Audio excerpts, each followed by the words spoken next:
공포라디오 이웃집 봉씨의 기묘한 이야기. 사또의 아이를 가르친 스님. 오늘의 이야기는 청구회담 속 사또의 아이를 가르치게 된 스님의 이야기를 해볼까 합니다. 경상남도 합천에 사또가 있었는데 그는 나이가 60이 되도록 아들 하나만 있을 뿐이었다. 그렇지만 아들을 지나치게 아끼고 글조차 가르치지 않아 아이가 13살이 되었는데도 난 놓고 기억자도 모를 수준이었다.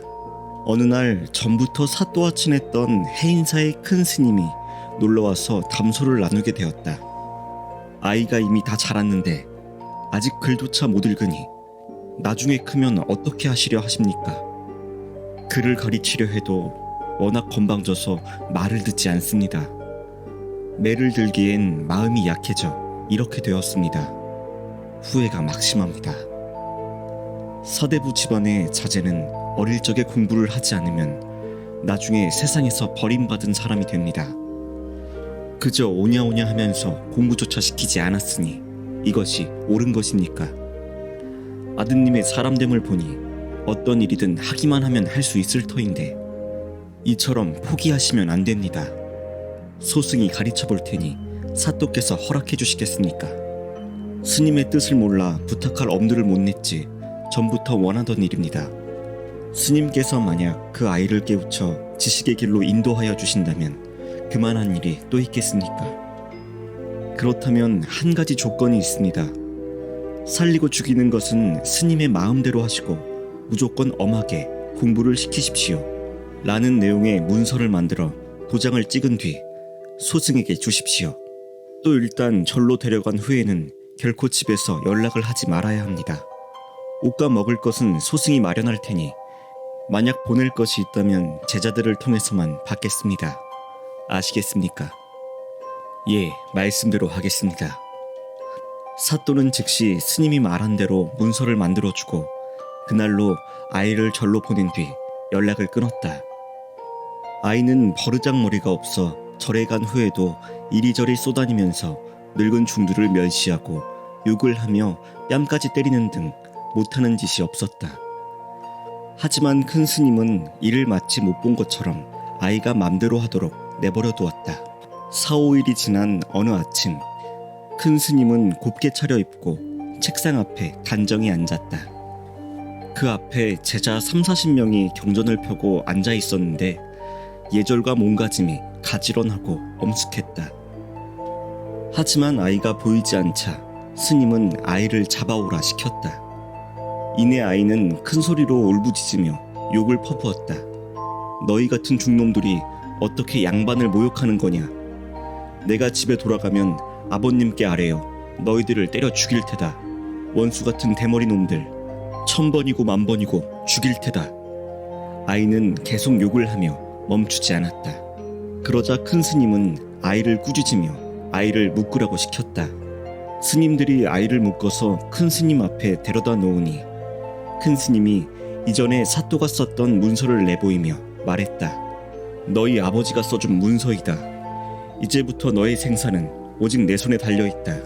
온갖 나쁜 짓만 골라서 하니 살아서 어디다 쓰겠느냐. 이대로 가면 너희 집안까지 말아먹고 말 테니 잔말 말고 내가 주는 벌을 받아라. 큰 스님은 말을 마치고 송곳 끝을 불에 달구어 시뻘겋게 만든 후 그것으로 아이의 넓적다리를 찔렀다. 아이는 너무 아파 기절했다. 반나절이 지나서야 정신을 차렸다. 큰 스님은 아이가 일어나자 다시 송곳으로 찌르려 했다. 그때 아이는 애걸하며 말했다. 이제부터는 큰 스님 말씀만 듣겠습니다. 제발 다시 찌르지 마세요. 큰 스님이 송곳을 든 채 아이를 꾸짖기도 하고 어르기도 하다가 2시간이 지나서야 겨우 묶인 몸을 풀어주었다. 그리고 아이를 책상 앞으로 데려와 천자문을 가르치고 그 다음 날부터 일과를 정해서 조금도 쉬지 못하게 하고 오직 공부만 시켰다. 아이는 나이도 먹을 만큼 먹은 데다 원래 머리가 좋았던지라 하나를 들으면 열을 깨달았고 열을 배우면 백을 깨달았다. 고작 2달 만에 천자문과 역사책을 모두 떼서 훤히 외울 정도가 되었다. 그렇게 밤낮으로 공부를 쉬지 않고 게으름도 피우지 않으며 성실히 하니 1년여 만에 학문이 크게 진전되었고 3년 만에 공부에 도가 텄다. 아이는 매번 책을 읽을 때마다 마음속으로 혼잣말을 했다. 내가 양반이면서도 산속에서 중들에게 이런 치욕을 당한 것은 모두 공부를 안 했기 때문이다. 열심히 공부해서 과거에 급제하면 꼭 이 중놈들을 때려 죽여서 이 한을 씻고 말 테다. 아이는 오직 이 생각을 하며 게으름도 피우지 않고 기를 쓰고 공부를 했던 것이다. 큰 스님은 아이에게 과거 공부까지 시킨 후 아이를 불러 말했다. 이제 그대는 과거에 합격할 겁니다. 큰 벼슬을 해도 충분히 해낼 수 있을 것이고 남들에게 밀리지 않을 것이요. 그러니 이제 이 절을 떠나도 좋습니다. 그렇게 집에 돌아간 아이는 결혼도 했고 서울로 올라가서 과거 시험에 도전한 지 3년 만에 드디어 합격을 했다. 그리고 벼슬자리에 오른 지 수십 년 만에 드디어 경상도 관찰사 자리에 오르게 되었다. 경상도 관찰사가 되자 그는 대단히 기뻐하며 마음속으로 되뇌었다. 이제 드디어 해인사의 중놈들을 때려 죽여서 젊은 날에 한을 갚으리라. 관찰사는 경기도의 각읍을 돌아다니며 처벌 도구를 잘 챙기게 했다. 그리고 곤장을 만들고 곤장을 잘 치는 사람 서너 명을 골라서 자신을 따라오게 했다. 절에 도착하면 바로 중두를 때려 죽이려는 생각에서였다. 관찰사의 행차가 홍류동에 이르자 큰 스님이 길가에 나와 그들을 맞이했다. 관찰사는 큰 스님의 일행을 보더니 곧 가마에서 내려 큰 스님의 손을 잡고 정성스레 인사했다. 스님은 기쁘게 웃으며 말했다. 늙은이가 다행히 죽지 않고 사또의 위험 있는 모습을 보게 되었습니다. 참으로 다행입니다. 말을 마치고 함께 절에 들어가는데 큰 스님이 말했다. 소승이 자는 방은 바로 사또께서 지난날 공부하시던 그 방입니다. 오늘 밤은 방을 옮겨 소승과 같이 나란히 누워 주무시지요. 관찰사가 흔쾌히 허락하여 같은 방에서 자게 되었다. 밤이 깊어지자 큰 스님이 물었다. 사또께서는 어려서 제게 공부를 배울 때 소승을 반드시 죽이겠다는 생각을 하셨는지요? 그렇습니다. 과거의 급제에 관찰사가 되시고도 그 마음을 가지고 계셨습니까? 그렇습니다. 실은 절에 올 때까지만 해도 그럴 작정이었습니다. 그렇다면 어째서 저를 때려 죽이지 않고 가마에서 내려 인사를 하신 것입니까? 한시도 그 마음을 잊은 적이 없었는데 스님의 얼굴을 보자마자 원함과 분노가 눅놓듯 사라지고 기쁜 마음만 남았습니다. 소승이 예상한 대로입니다. 사또는 더 높은 자리까지 오르실 분입니다. 모년 모일 모일에 사또께서 평양 감사가 되실 터인데 그러면 소승이 스님 한 분을 보내겠습니다. 사또께서는 잊지 말고 반드시 예우해 주십시오. 마치 소승을 본 것처럼 생각하시고 이렇게 한 방에 같이 주무십시오. 꼭 이 말을 잊지 말고 지키셔야 합니다. 관찰사가 알겠다고 하니 큰 스님은 종이 한 장을 꺼냈다.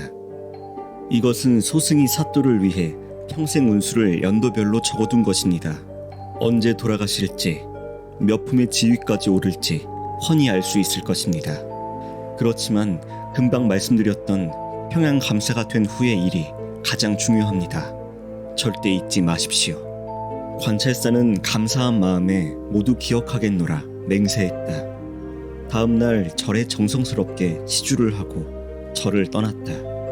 그 뒤로 몇 년이 지날 무렵 정말 관찰사는 평양 감사가 되었다. 그러던 어느 날 문지기가 아뢰었다.